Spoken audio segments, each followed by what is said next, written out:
So, the camcorder's recording, right? Okay. Yes. Alright, so, okay, so we're gonna pick up where we left off. I gave you guys a handout. The one that says shortened forms 1040 Easy and 1040A, this one right here, I made this handout. You can bring it with you to the exam if you would like. So there are different types of 1040s that you can have. So there's really three different types. Of course, the 1040 is the form that you use to file an individual income tax return. So 1040, which is the standard one, which is the one you will be preparing in this class as a project, is the default. And that's really the one you use. The 1040 Easy or the 1040A are basically shortened forms of the 1040. So you use the 1040 Easy and the 1040A. In certain circumstances, you can use them and they are simpler to prepare. You may have paid attention that H&R Block has these signs up this time of year and they say free file, and then if you look at the bottom, it says only for form 1040 Easy. So 1040 Easy is one page long. It is very, very simple. You can see on here what qualifies for 1040 Easy. Cannot be over 65 or blind. What happens if you're over 65 or blind? What do you get? You want to remember? Additional standard deduction, right? Has taxable income of less than 100,000. Okay? Has only wages, salaries, tips, scholarships, unemployment. Actually, I think it should say 1040 Easy cannot be used if you have income of more than 100,000. I think I typed that up wrong, so you might want to make that change. Of more than 100,000. If all you have is wages, salaries, tips, scholarships, unemployment, and interest income, okay, that's okay. Yes. I'm sorry. You said you have to be over 65 or not? Because the wording is weird. Yeah, I got it out of the book. Okay, 1040 Easy cannot be used by a taxpayer who is, basically you have to be under 65 and cannot be blind. Okay. Sorry. Yes. You have to have taxable income. To use 1040 Easy, you have to have taxable income of less than 100,000.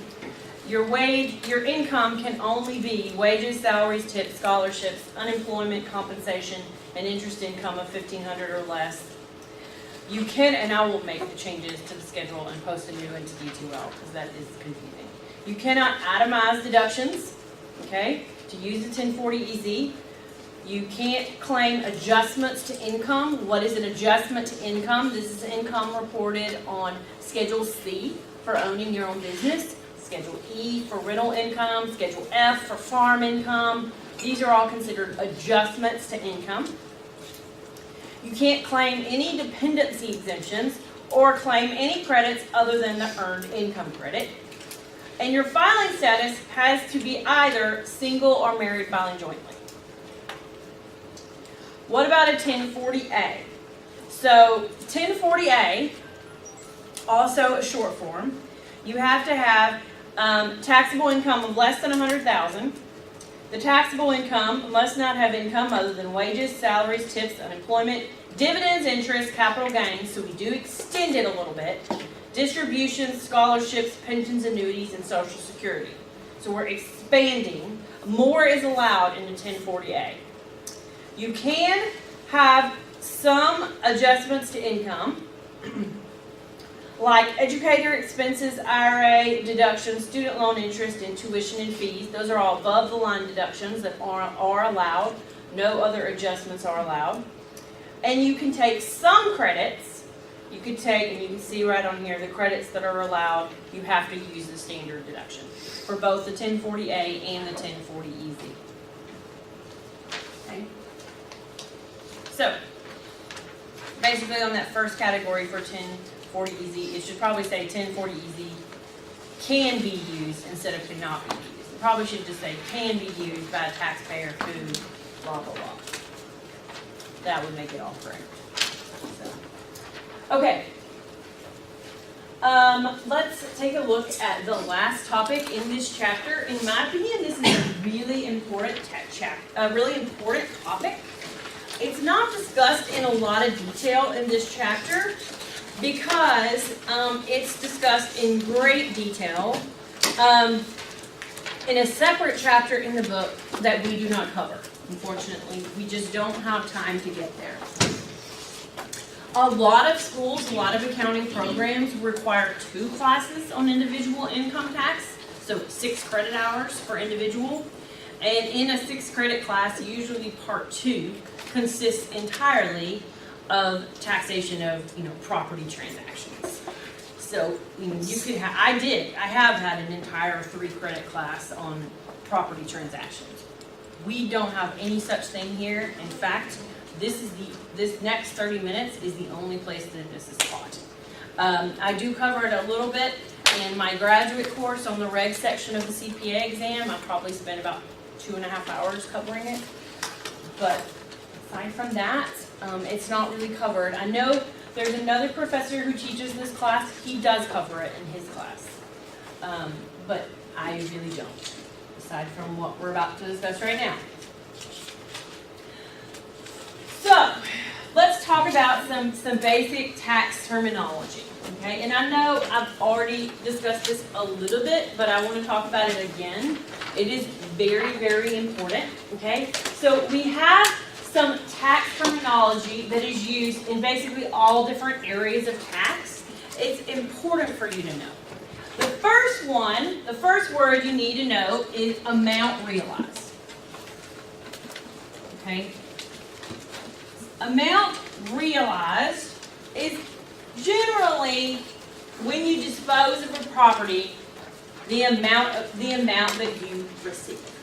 Okay? So it says here selling price minus the cost of disposition.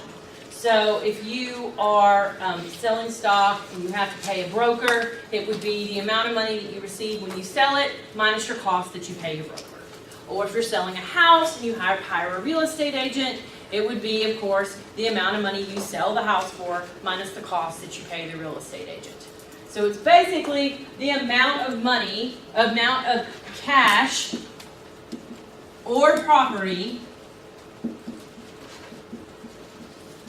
received on disposition. The word disposition, that does not just mean sell.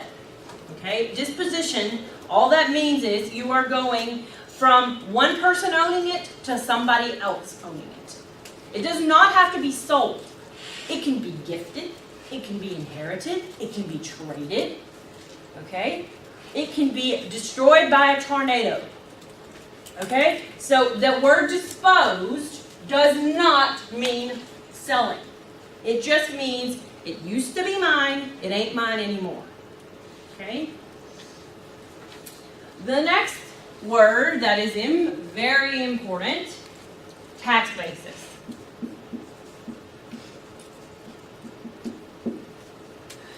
So your basis is generally the amount paid. So your cost plus and minus some adjustments.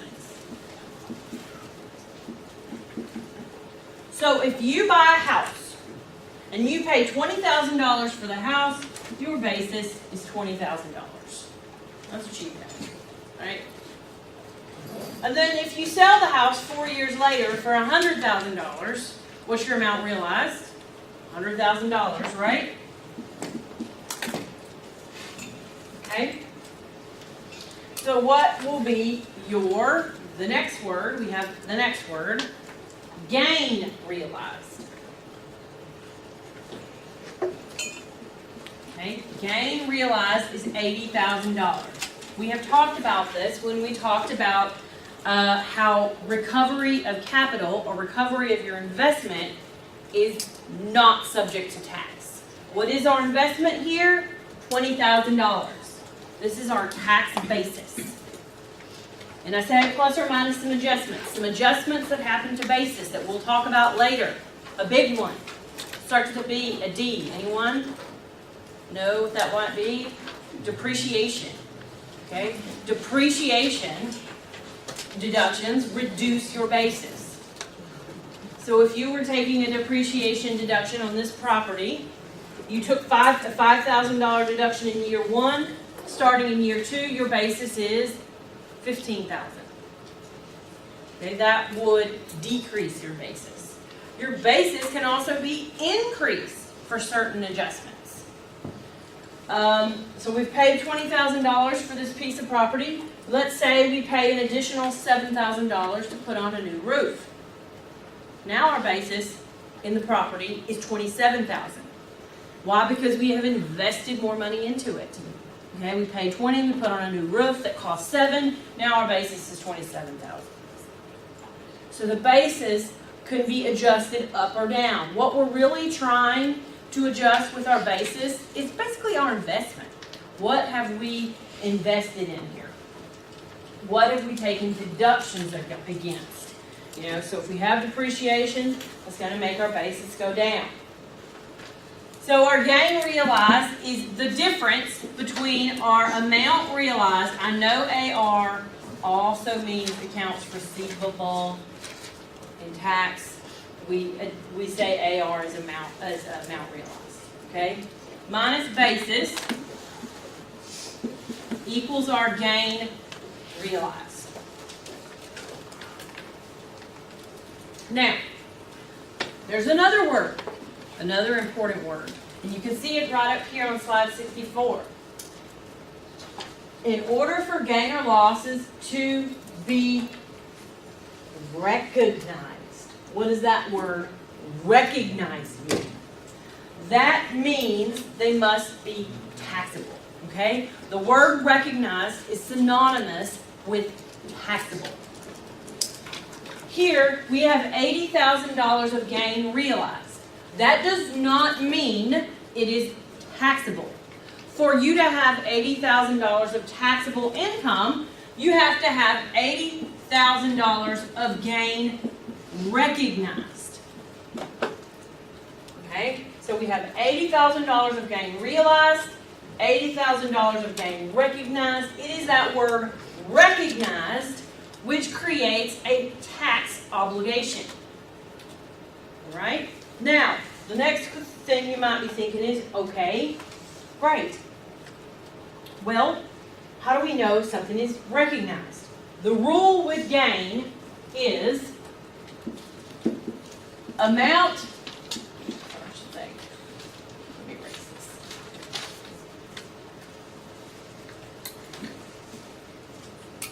Gain realized equals gain recognized unless there is an exception in the code.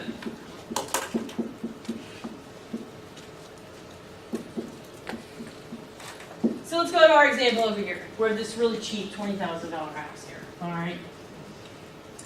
We have $80,000 of gain realized. There is an exception in the code that says if you are selling your principal residence, you can exclude up to $250,000 of gain. If this was a principal residence, and we fall under that exception, how much gain is recognized? Zero, right? Zero. We still have $80 of gain realized. That's the same. But we have $0 of gain recognized because there is an exception in the code that we turns off gain recognition. Okay? Now, you cannot have recognition without realization. The realized comes first. Recognized comes second.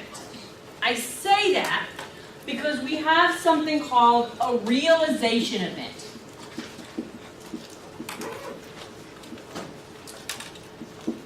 All that means, realization event, is something has happened that has made the property change hands. It's being disposed of.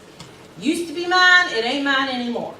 Okay? It has changed hands, and it is now with somebody else. A realization event means something has happened, the property has been disposed of, now we have to calculate are gain or loss realized. Now, I will mention this to you. Loss has a different rule. So if instead of having an amount realized for this house of $100,000, we had an amount realized of $10,000, now what does that mean? Now we have a loss realized of $10,000.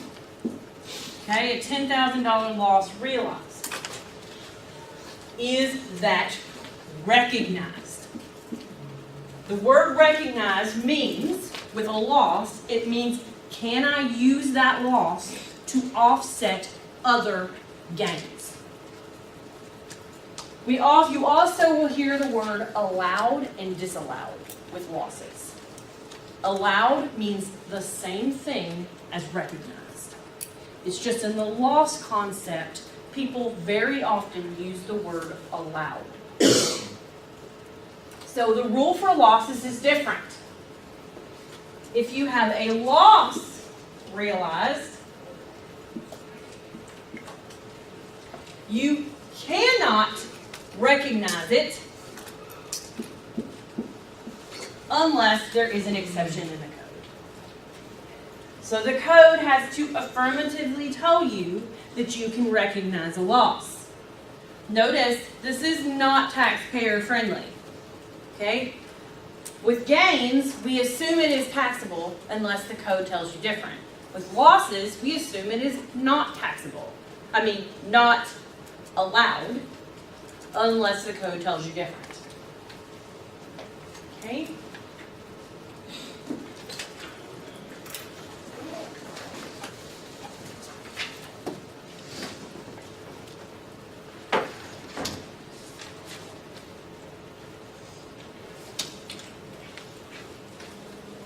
Okay, there are two different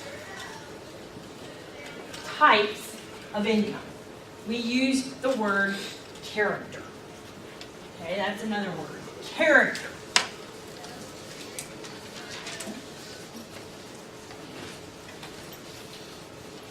You may hear the word, what is the character of your income? There are two types of characters. Ordinary and capital. Okay? That's it. Ordinary and capital. In capital, you can have short-term or long-term.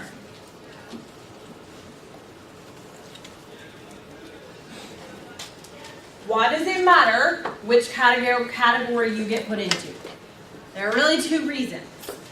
Okay, one, if you have income that is ordinary, it is taxable at ordinary income rates. The kind of things that are ordinary, this is going to be things like your wages that you receive from your job, interest income, Social Security, annuity payments. Most things, honestly, for individuals are ordinary. Ordinary is taxable at regular ordinary income rates. So, what are the rates? We discussed them last time. How we calculate tax rates, it depends upon your filing status, what your rate structure looks like, right? Okay? And there's a new rate structure that has just come out. I handed that out to you guys last time. You are not tested on the new rate structure, okay? But just know there is a new rate structure that has come out that's effective January 1st, 2018. That is the rate structure for ordinary income tax. What we discussed in the last lecture where we looked at the tax rate table, that's all ordinary. What about capital? Okay, what exactly is a capital gain or a capital loss item? So capital is typically for things that are investment type assets. Land, property. It could also be like if you sold your car, that would produce a capital gain. If you sold your house, that would be a capital gain or loss. Another, stock is a big one. So stock, buying and selling stock, the selling part would produce capital gain or capital loss. That's typically where you get capital gain, is investment assets or some sort of personal use asset, like, like a car or a motorcycle or a house, something like that, and you sell it. Okay, it would produce capital gain. Why does it matter? So, if you have long-term capital gain, it is taxed at preferential rates for individuals. The rates for long-term capital gains are 0, 15, or 20%. And we will talk about this in a little bit more detail in another chapter. This rate structure for capital gains. Now, what about if it's short-term? Now, what is the difference between short-term? Okay, well, short-term is if you've held the property for 12 months or less. It's short-term. Greater than 12 months, it's long-term. Why does it matter if it's short-term? Because it's taxable at ordinary income rates. And we will absolutely be talking about this component more and more later in the semester. It is important. So, I told you there were two reasons why it matters if something is ordinary or capital. The first one is the difference in rates. The second one is called the netting rules. Now, only individuals get preferential rates. Corporations do not. Okay, only individuals get the preferential rates. But the netting rules, everybody's subject to. Corporations, entities, individuals. Okay, for corporations, we only have one rate. Same for ordinary as capital. The corporations still care whether something is ordinary or capital because of these netting rules that we're about to discuss.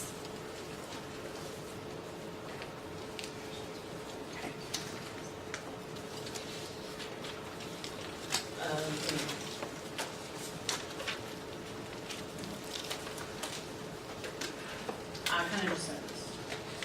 A personal use asset is typically a capital asset. Your ordinary are going to be, wages that you receive, interest income, stuff like that.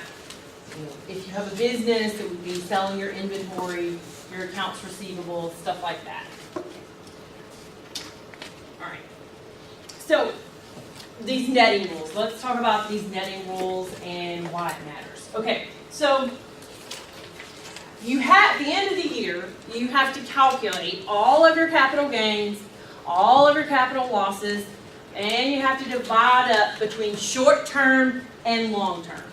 So if you look at the handout I gave you on capital gains and losses, you can see I have step 1, divide into categories. So the first category we have is our ordinary income items. You don't do netting with ordinary income. Okay, you take your ordinary income, your ordinary loss, no netting. You're done. Okay, your rates are, the highest rate used to be 39.6%, and the new law it's changed to 37%. Okay, but you're done if it's ordinary. You take it out of the netting process. Then we have to divide up our short-term items with our long-term items. Okay? Now, our short-term still goes through the netting process. Okay? And our long-term, we go through the netting process as well. So we have to divide up ordinary with short-term with long-term. And our rates for capital gains, we have different rates depending upon which category you are in. Let's see. Okay. So you can see here on slide 69 the rate structure for capital gains. If it's short term, the highest rate is 39.6. Why? Because that's the highest rate for ordinary income. Long-term capital gains, if they're held for more than 1 year, if it's a collectible, so this would be like a piece of art or something like that, it would be taxed at 28%. Don't worry about this category here, this 1250 recapture. You don't see this a lot, and we won't discuss it at all, but it is taxable at 25%. All other long-term capital gains, like I set up here on the board, are taxed at 0, 15, or 20%. Most fall into this category right there, that 0, 15, or 20%. Okay, so after we divide up into categories, we have to net our long-term capital gain with long-term capital loss to get our long-term gain or loss, and then we net our short-term gain with our short-term loss to get net short-term gain or loss. If we have a net short-term loss, we can offset that loss with our other categories, but we start at the 28% category and we work our way down. So if you have a net short-term loss of $20,000, you can offset it against gains in these categories, okay? But you start at the 28% category first and you work your way down. If you have a net loss still at the end, okay, so as after you apply it against all your other long-term capital gains, you can still take a net loss against ordinary income, but only up to $3,000 a year. That's what you're capped at, is $3,000. Anything left carries forward. And just say that in the handout. And we're going to do an example of what this looks like.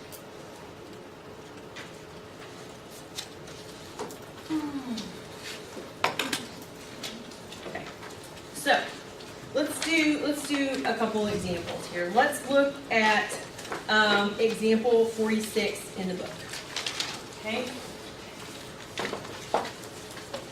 It will make more sense once you take a look at it. In the current year, Colin is in the 35% tax bracket.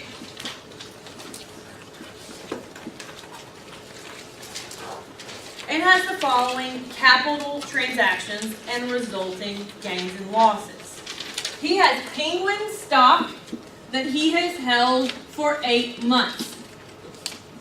He sold it and he had a $1,000 gain. He has Owl stock held for 10 months and he has a $3,000 loss. He has a stamp collection held for 5 years and he sold it and it produces a $2,000 gain. He has land held for investment for 3 years and he sold it for $4,000. So the first thing we're going to do is divide up into ordinary, short-term, and long-term. Is there any ordinary here? No, there's no ordinary. It's all capital. So is the Penguin stock held for 8 months? Is that short-term or long-term? Short-term. So we have short-term capital gain, right? Because we have a gain. The Owl stock was held for 10 months. Is that short-term or long-term? Short-term capital loss. The stamps, is that long-term or short-term? Long-term. It's held for 5 years. So we have a long-term capital gain. And the land was held for 3 years. So is that long-term or short-term? Long-term. So we have long-term capital gain. So the first thing we're going to do is net out our short-term gain with a short-term loss, which gives us what? A net loss, a net short-term loss of $2,000, right? Net short-term loss. Now we can offset this loss with gain, okay? Which category are we going to start with first? Which one are we going to do first, stamps or land? Stamps, because these are collectibles, right? They're gonna be in that 28% category, whereas land is gonna be in the 0 to 20% category, which I can tell you right now, if this taxpayer is in the 35% bracket, it's gonna be taxed at 15%. But, okay.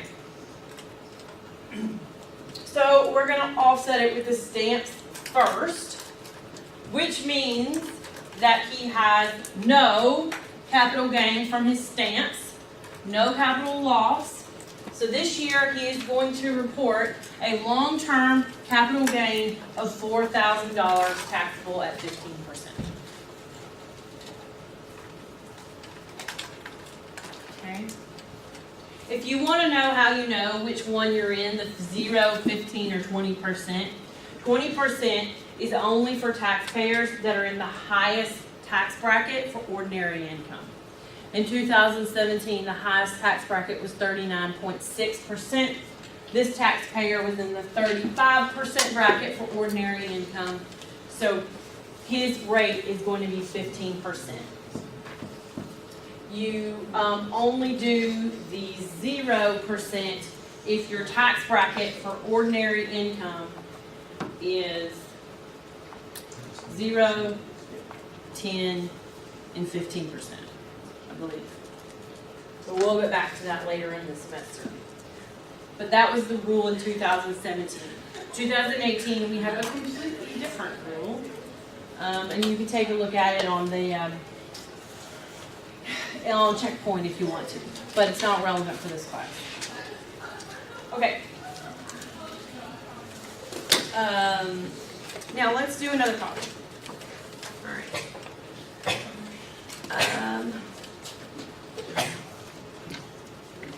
All right.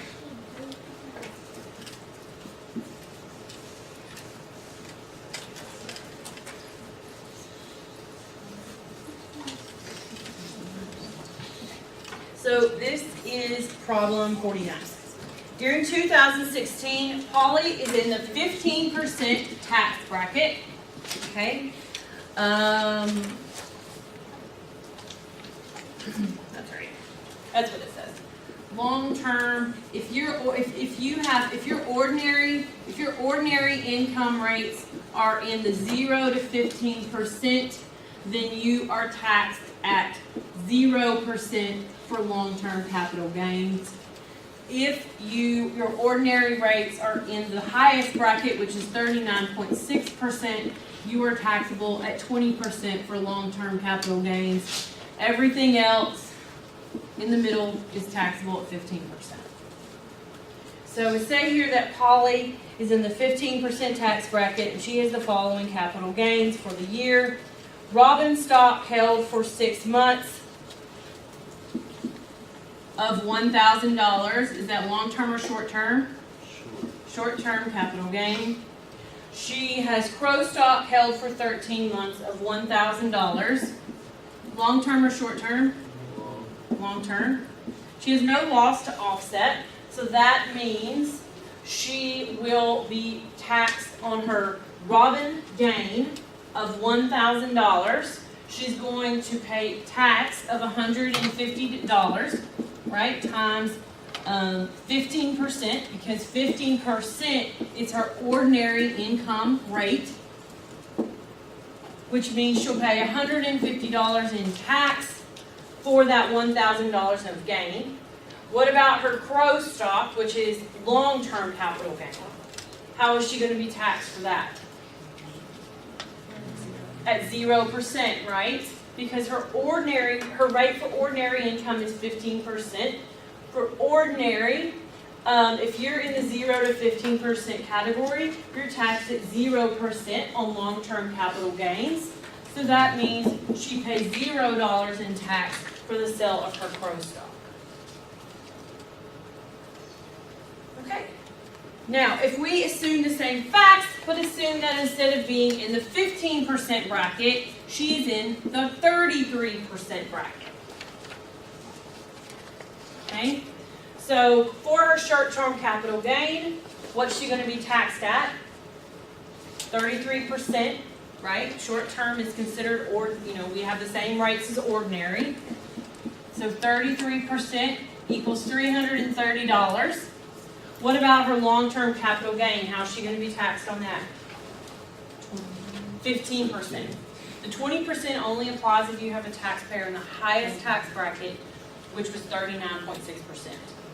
She's in the 33% bracket, so that means her long-term capital gain is going to be taxable at 15%, equals $150. So this year, she's going to pay taxes of $480 from these two transactions. Does that make sense, what we're doing here? So I don't know why, but it always confuses students when you say that word character. It's like they all of a sudden, what are you talking about? I see it with my grad students all the time.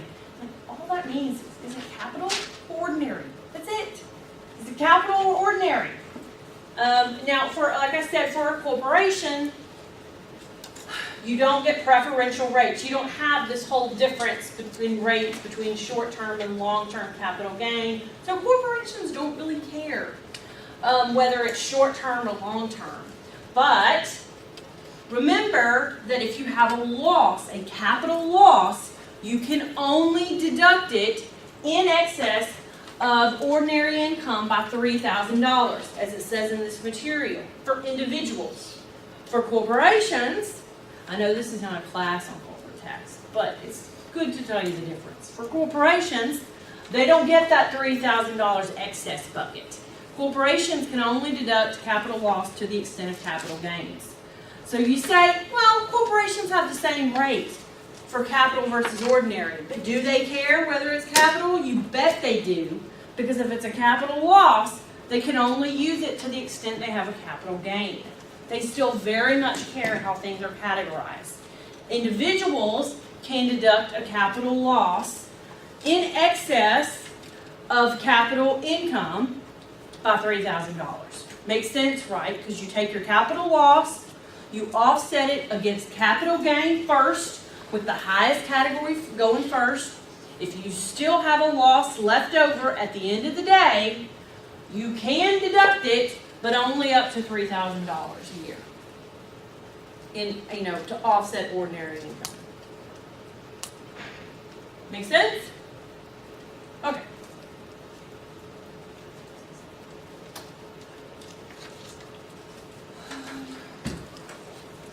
I guess there is that. Back to our big picture facts. Holly sold her wedding ring, and she had a capital loss of $2,800. So remember what I wrote up here on the board, that losses realized are not losses recognized unless there is an exception in the code. So losses, when you sell a personal use property, for the most part, you sell your car that you drove back and forth to school with, you sell your laptop that you're using to do your homework with, that is a personal use property, not a business use property. If you sell a personal use property at a loss, that loss is disallowed. Okay? To be able to use a loss, for the most part, there are only a couple of exceptions. For the most part, it has to be a business or investment loss. So if instead of her wedding ring, Holly was selling stock and she had a loss, would that be allowed? Yes, because that's an investment asset. If it's something you're holding for investment or something for business and you sell it at a loss, that's allowed. If it's a personal use asset, like a wedding ring or a car or a laptop, that loss is disallowed. Not recognized, basically. Okay? All right.